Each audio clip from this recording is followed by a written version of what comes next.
Pre-Algebra Lesson 7. We are continuing our work on decimals, and today we're tackling multiplying decimals and dividing decimals. So these algorithms I will go through because they are a little bit different from the addition and subtraction. In addition and subtraction, all we have to do is line up the decimal numbers and then perform our operation.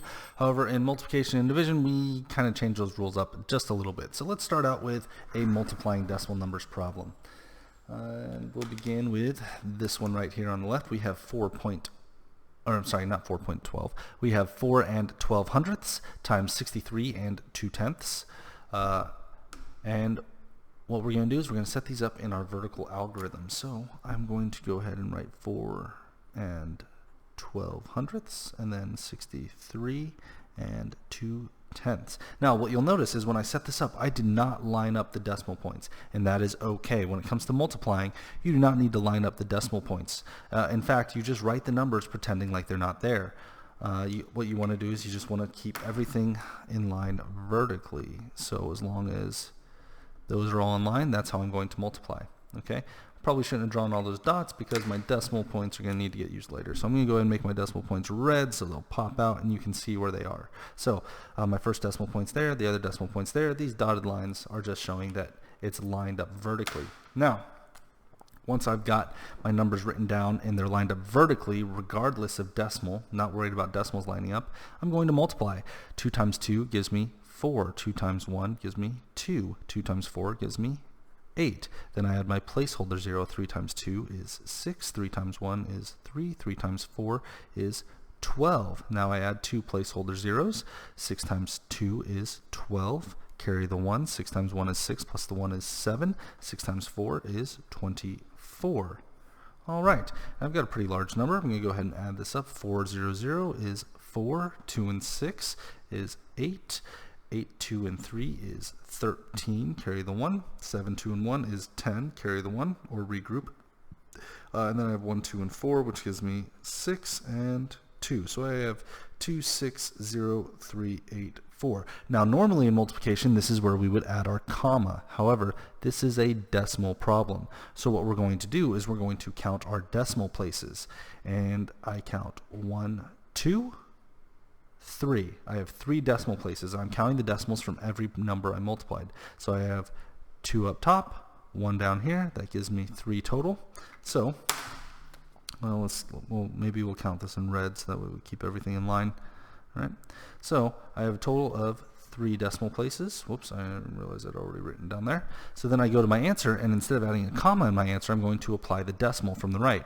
So I count 1, 2, 3.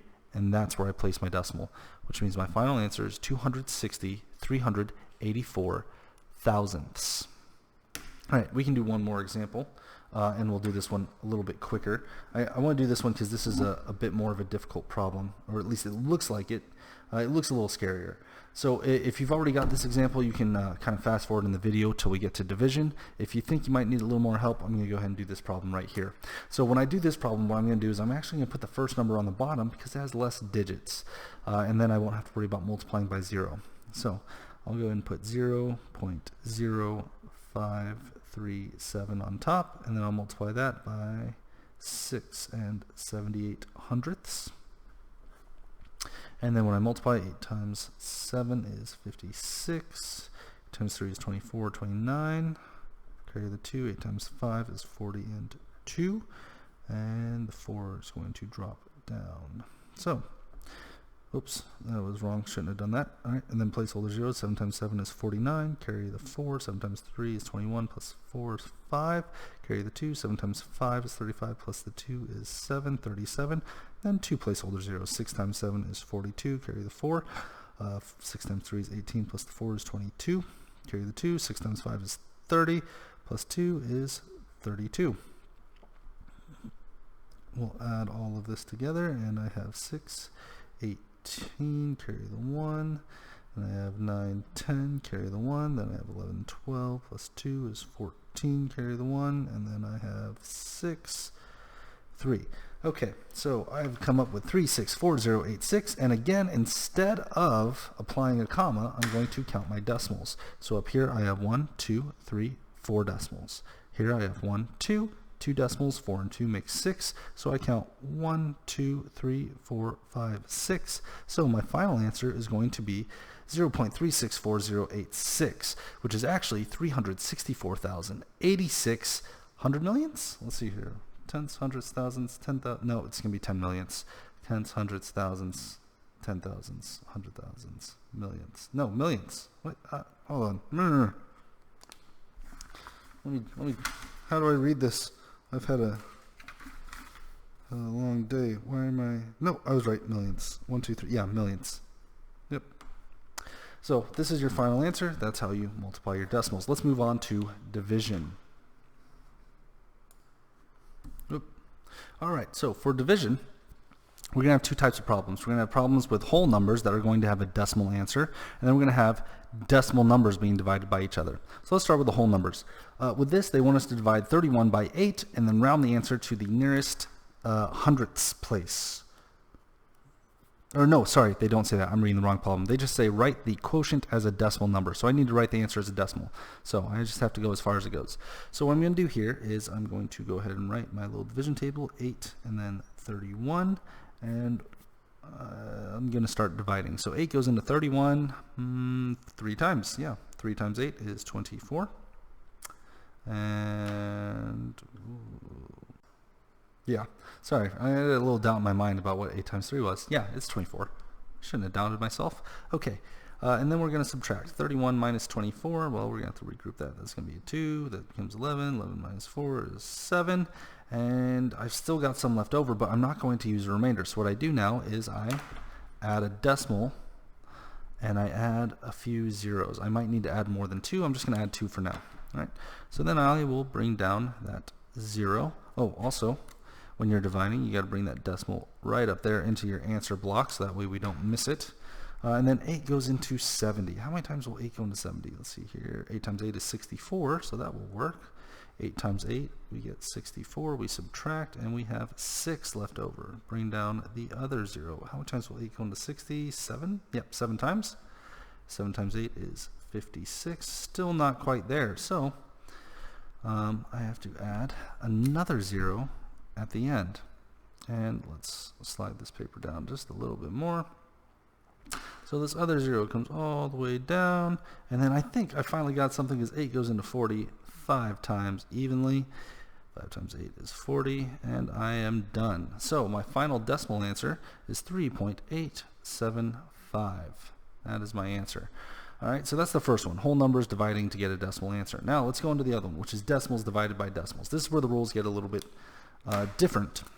All right, so when we are dividing a decimal by another decimal, we have to turn the divisor, which is the number outside of the little division house, into a whole number.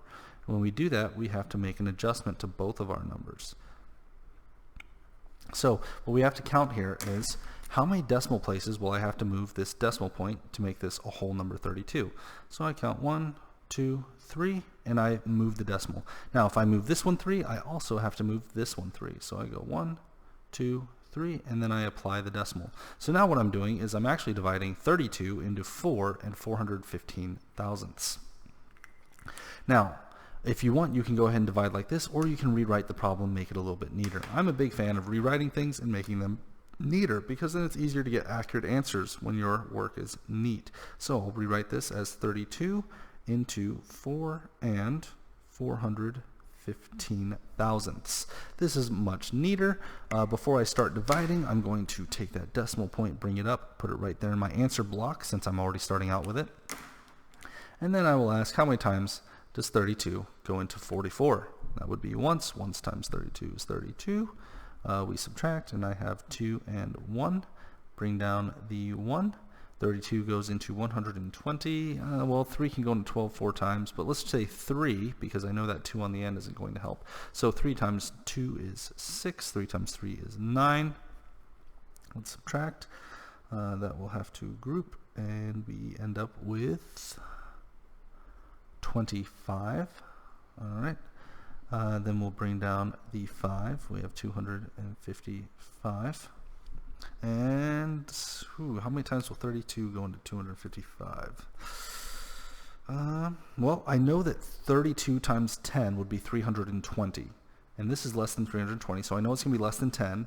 9 would probably be a little too big, and 8 would probably be a little too big. I'm going to try 7. Because 320 to 255, that's a little more than 32 away or 64 away. So let's try 7. So 7 times 2 is 14. 7 times 3 is 21. Plus the 1 is 22. Okay, it looks like it worked out. And then I've got 1 and 31 left over. Wow, okay, so that was pretty close. So 7 was the right number there. Now, when you're dividing decimals by decimals, we're going to look for some important words on our problem. And I might have forgot to mention this at the beginning. The problem that I'm taking from the book says divide and round to 2 decimal places. When they say 2 decimal places, they mean the hundredths place. Now, if I need to round to the hundredths place, how many numbers do I need to the right of the hundredths place? I only need 1. So, although I'm not done dividing, I can look at this 7, and I know that this 7 means this number is going to round to 0.14, and I can finalize my answer that way. So we're rounding to the second decimal place. So that's division with decimals, and the last thing in this lesson is estimation. The great thing is estimation is a very, very quick process, and I can show it to you with what little room I have left on today's paper. So the way estimation works is we're just going to round numbers to the farthest number, the farthest digit to the left. So for example, if I have the number 44.612 and I have that being multiplied by the number 2.14, and they tell me estimate the answer to this problem, what I'm going to do is I round each number to the farthest number to the left. So I'm going to round this one to the tens place, this one to the ones place. I look at the 4, so this number is just going to turn into 40. For this one, I look at the 1, so this is just going to be 2. So to estimate the answer, I just do 40 times 2, which will give me 80. So the estimated answer would be 80. And it's that quick and that simple. Sorry this video went on a little bit long, but decimals can be difficult. If you have any questions, let me know on the school website, and I will see you in the next video.